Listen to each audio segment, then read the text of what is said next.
If I ask you to think of a leader, whom would you think of? I would think of Moses standing in front of his people with the Ten Commandments in his arms. I would think of Martin Luther King standing before his country with a dream in his heart. I would think of Malala standing in front of the world with the Nobel Peace Prize in her small hand. When we think of a leader, we often think of this very dynamic. One person standing alone, speaking passionately to a crowd. That person made into a leader because others are following her. I've been a student and teacher of leadership for the past 3 decades, and this is what I have learned, that the image that we conjure up when we think of true leadership is a false image. We respect the leaders in our lives, our Bibles, and our history books, and we often revere them. Even if these leaders have never been elevated to a mountaintop or to the steps of a monument, we elevate them in our imagination. But that high position is not why we hold them in such a high regard. We admire our leaders because they have held themselves to such a high standard, and in doing so, they have inspired us to do the same. At the age of 20, he became king. He was a fearless fighter. He was undefeated in battle. He was Alexander the Great. About 2,300 years ago, Alexander marched his troops through the Persian desert. It was dry, it was desolate, and it was scorching hot. About 30,000 of his men were tormented by thirst, and so was he. A small group of infantrymen decided to go off and search for water. They searched and searched, and they finally came upon a small ravine of refreshing water. Excitedly, one of the soldiers started to scoop up the water and rush it back to their leader. But when Alexander saw his men coming back, he only had one concern, and that was about quenching the spirit of his troops. And so when they handed him the helmet, he took the helmet and he said, "Thank you," showing truly appreciation. Thank you for the water. But then he took that same helmet and he held it up in full view of everyone to see. And he did the unimaginable. He took the helmet and he turned it upside down, spilling the water to the ground. The message was clear, that if his troops didn't have anything to drink, neither would he. This demonstration of leadership is how he became known as Alexander the Great.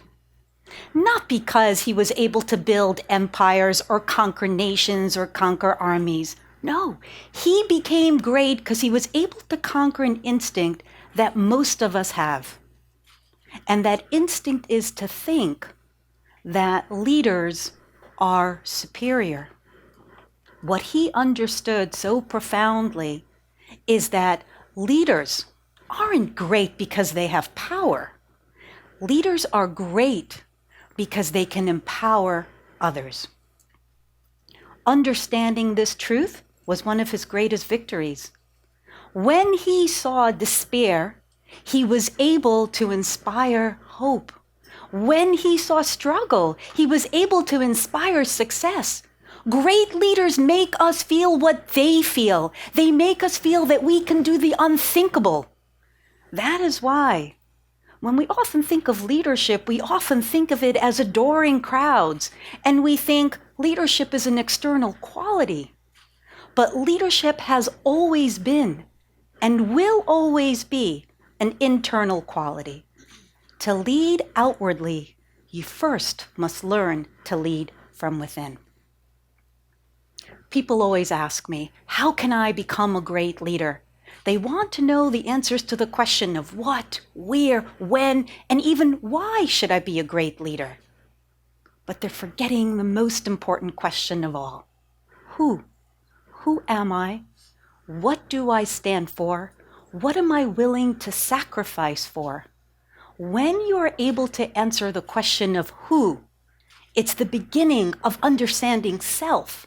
And when you understand self, you develop for yourself your own personal GPS, one that will always direct you.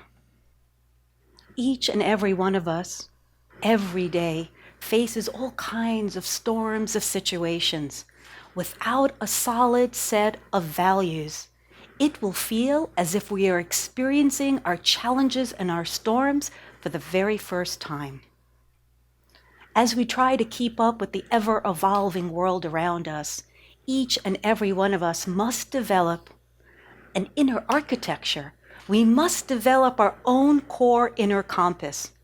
But how do we do that? We must identify what are our values. We must learn what's important to us. And then we must take all that information and use it to serve others. In the words of a great leader, Martin Luther King, he said, "You don't have to have a college degree to serve. You don't even have to know Plato or Aristotle to serve. You don't even have to know Einstein's theory of relativity to serve. So what do you need?"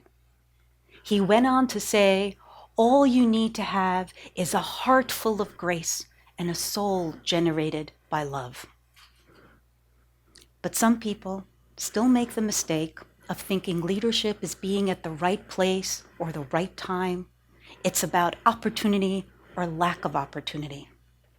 Leadership begins with knowing who you are. In a small village in Eastern Europe, over 100 years ago, lived a renowned biblical rabbi. His name was Rabbi Zushya. Rabbi Zushya was my great-great-grandfather. When Rabbi Zushya was on his deathbed, he was filled with great anxiety and great anguish. His students saw their beloved rabbi filled with such distress, they tried to calm him down.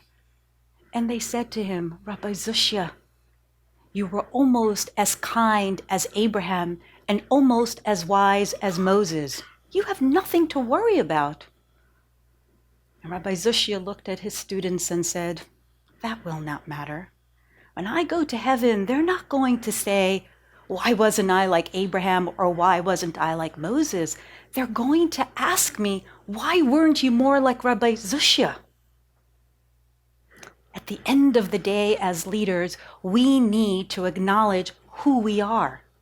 That means we need to acknowledge the good and the bad.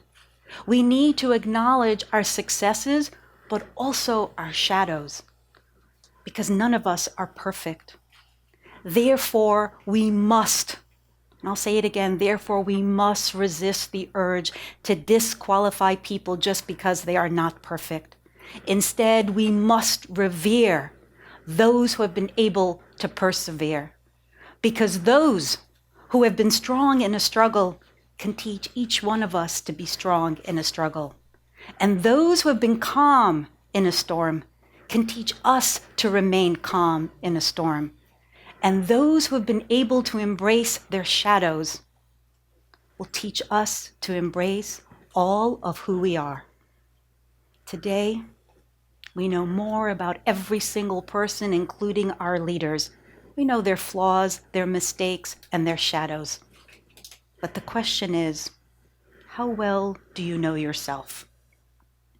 If you want to be a great leader, the transformation begins right now. It begins with making the commitment, listening to your heart, and understanding your soul. But what does that mean? That means that we have to look at all our decisions that we've made in our lives, the important ones. Why did we make them?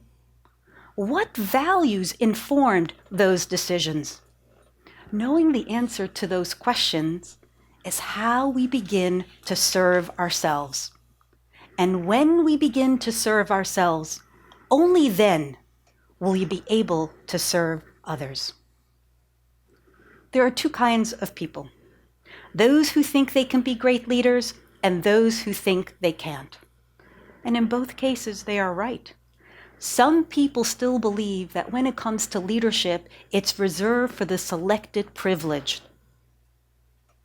They believe that, oh, she can be great, but I can't. They believe he has influence, but I don't. I understand both their views, but it's not something that I endorse. This is what I believe. I believe that the most common way that we give away our power is thinking we don't have any. That's what I believe.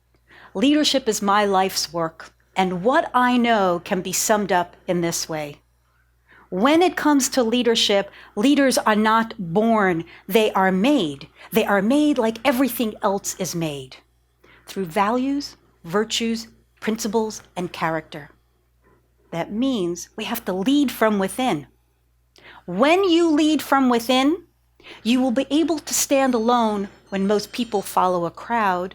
When you lead from within, you will be able to do what is right, not what is easy. When you lead from within, you will be able to stand truth to power.